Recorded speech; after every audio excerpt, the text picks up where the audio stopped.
Assalamualaikum warahmatullahi wabarakatuh. Perkenalkan, kami dari kelas 3B Program Studi Pendidikan Islam Anak Usia Dini. Kami di sini dari kelompok pertama.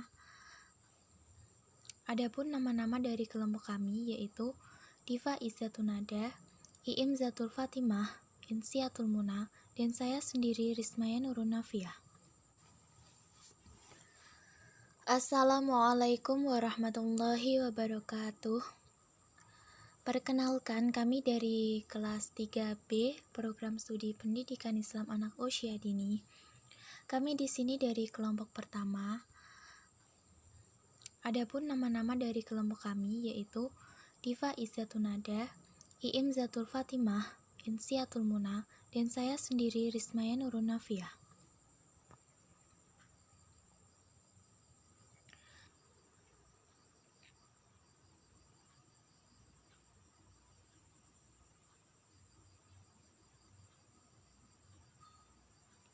Nah, di sini kami akan membahas sedikit mengenai pokok pembahasan. Yang pertama ada pengertian sosiologi pendidikan, dan yang kedua ada perkembangan sosiologi pendidikan. Yang ketiga ruang lingkup sosiologi pendidikan. Selanjutnya ada karakteristik sosiologi pendidikan, kemudian tujuan sosiologi pendidikan, dan yang terakhir adalah manfaat mempelajari sosiologi pendidikan. Keenam poin penting ini akan kami kupas secara singkat dalam PowerPoint singkat ini. Berhubung sekarang ini kita sedang mengalami kondisi yang sangat jauh dari apa yang diharapkan, atau dapat dikatakan bahwa negara kita saat ini, yaitu negara Indonesia, dalam kondisi pendidikan itu bisa dikatakan sangat memprihatinkan. Apalagi ditambah dengan pandemi COVID-19 ini, yang mana pendidikan yang seharusnya diemban secara formal yaitu di sekolah kini telah berubah atau diemban tetapi dengan jalan melalui pembelajaran di luar sekolah seperti metode daring atau sama seperti apa yang kita lakukan saat ini. Namun hal tersebut bukanlah pemicu untuk kita tidak tetap untuk mengemban lebih lanjut lagi atau menimba ilmu lebih lanjut ke dalam dunia pendidikan. Apalagi status kita sebagai seorang guru atau calon guru, kita juga harus paham dan mengerti atau terampil dalam mengoperasionalkan dalam kegiatan pendidikan. Untuk itu, sekarang kita akan membahas keempat pembahasan tadi agar nantinya kita memiliki bekal sosiologi pendidikan supaya kita memiliki keterampilan dalam menerapkan sosiologi pendidikan dalam kegiatan pendidikan. Sosiologi pendidikan. R.J. Stalkep mengemukakan bahwa sosiologi of education merupakan suatu analisis terhadap proses-proses sosiologi yang berlangsung dalam lembaga pendidikan, tekanan dan wilayah telaahnya dapat pada lembaga pendidikan itu sendiri. Beberapa pengertian pendidikan yang lain termuat dalam Nasution. Yang pertama menurut George Payne, yang kerap disebut Bapak Sosiologi Pendidikan. Secara spesifik, memandang sosiologi pendidikan sebagai studi yang komprehensif tentang segala aspek pendidikan dari segala segi ilmu yang diterapkan. Yang kedua, F.G. Robbins dan Brown mengemukakan bahwa sosiologi pendidikan adalah ilmu yang membicarakan dan menjelaskan hubungan-hubungan sosial yang memengaruhi individu untuk mendapatkan serta mengorganisasikan pengalamannya. Yang ketiga, menurut E.B. Reutem, sosiologi pendidikan mempunyai kewajiban untuk menganalisa lembaga-lembaga pendidikan dalam hubungannya dengan perkembangan manusia dan dibatasi oleh pengaruh-pengaruh lembaga-lembaga pendidikan yang menentukan kepribadian sosial dari tiap-tiap individu. Yang keempat, menurut Gunawan, mengemukakan definisi tentang sosiologi pendidikan, yaitu ilmu pengetahuan yang berusaha memecahkan masalah-masalah pendidikan dengan analisis atau pendekatan sosiologis.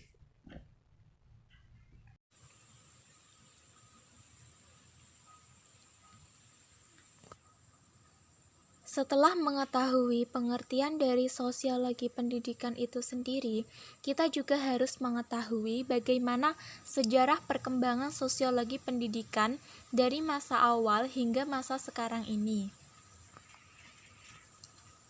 Nah, seorang ilmuwan yang bernama Bauman membagi perkembangan sosiologi pendidikan ke dalam 4 bagian atau menjadi 4 fase. Adapun fase yang pertama, sosiologi sebagai bagian dari pandangan tentang kehidupan bersama secara filsafat umum, terutama tentang negara-negara hukum dan moral yang tersimpul dalam kaidah-kaidah etika atau keagamaan. Tokoh dalam fase yang pertama ini adalah Plato dan Thomas Aquinas. Fase yang selanjutnya atau fase yang kedua, dalam fase yang kedua ini timbul keinginan-keinginan untuk membangun susunan ilmu dengan berdasarkan pengalaman atau peristiwa yang bersifat empiris. Pengalaman-pengalaman atau peristiwa yang bersifat empiris ini dapat ditangkap atau hasil dari kejadian nyata, bukan dibuat-buat dan juga bukan khayalan. Bukan pula hasil renungan, melainkan hasil secara nyata.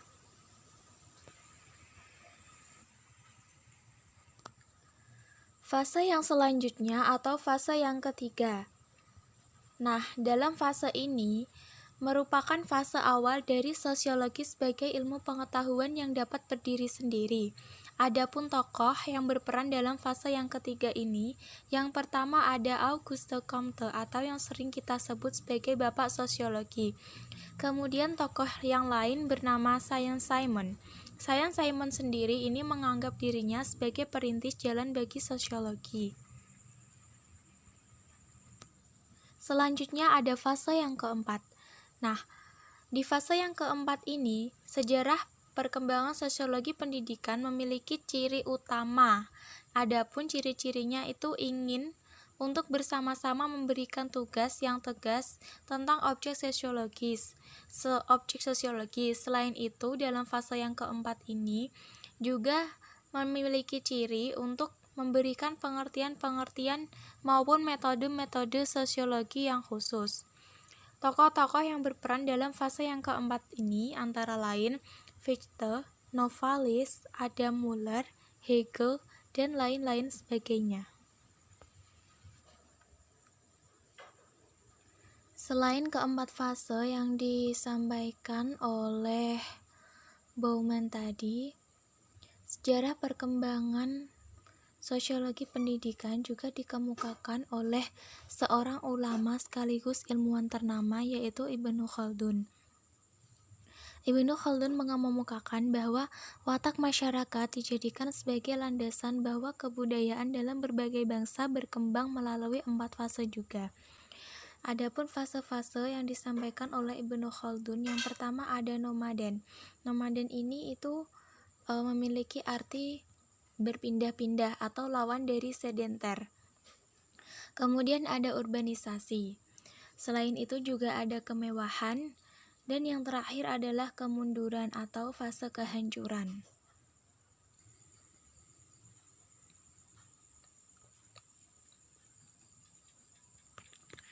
Selain Ibnu Khaldun, ada pun tokoh ilmuwan yang lain yang mengemukakan mengenai sejarah perkembangan sosiologi pendidikan adalah Auguste Comte. Auguste Comte ini memiliki pendapat dalam bukunya yang berjudul Course of Positive Philosophy. Di dalamnya terdapat tahap-tahap teologis, tahap metafisika, dan tahap positif.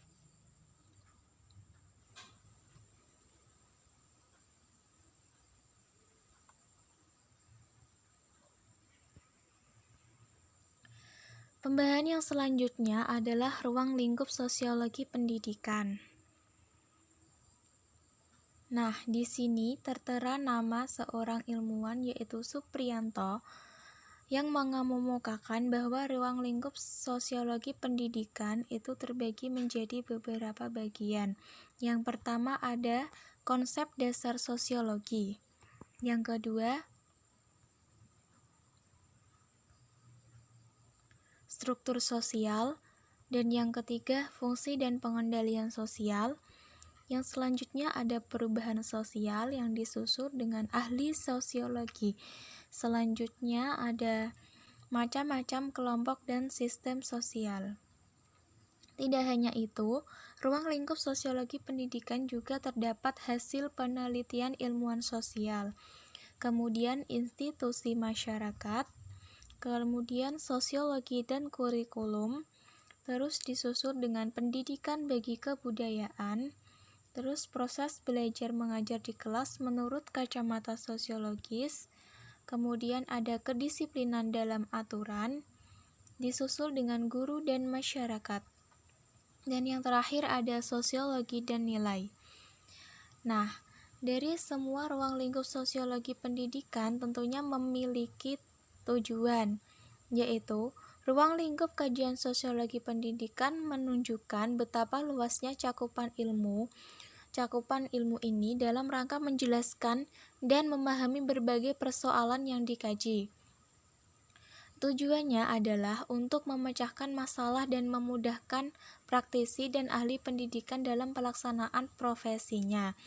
Artinya, keseluruhan masalah dan gejala sosial dalam pendidikan dapat ditafsirkan dengan baik atau dijelaskan dengan baik sehingga dapat memperkaya ruang lingkup perilaku sosial dalam pendidikan.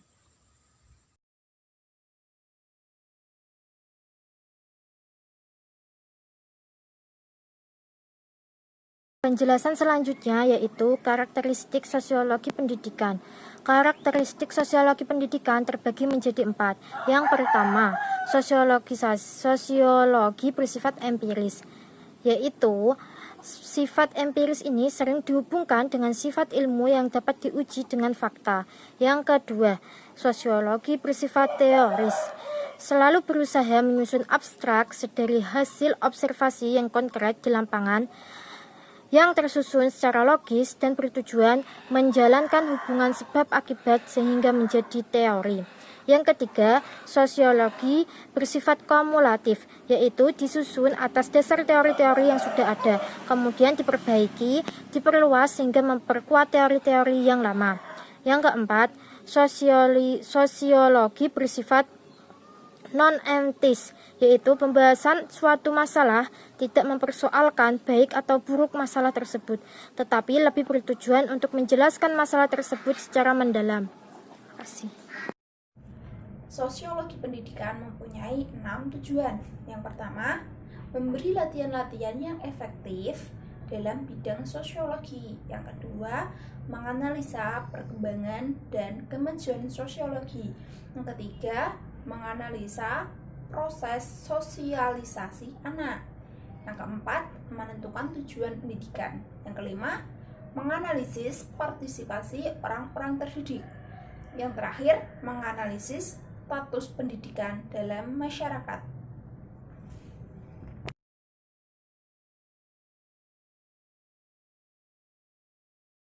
Pendidikan juga akan memperoleh manfaat dalam kehidupan sehari-hari. Di antaranya,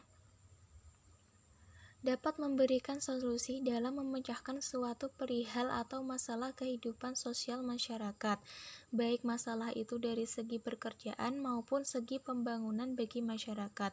Tidak hanya itu, dengan mempelajari sosiologi pendidikan, guru juga memiliki manfaat agar nantinya mampu membina kegiatan sosial anak didiknya demi mengembangkan kepribadian anak didik tersebut.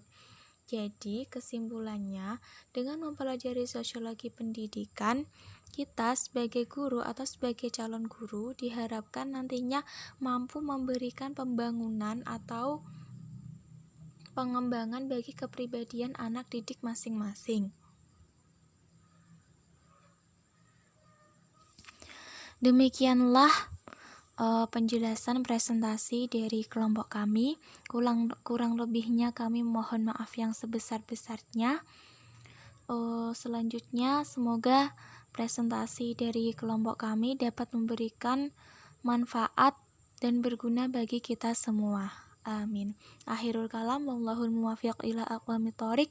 Assalamualaikum warahmatullahi wabarakatuh.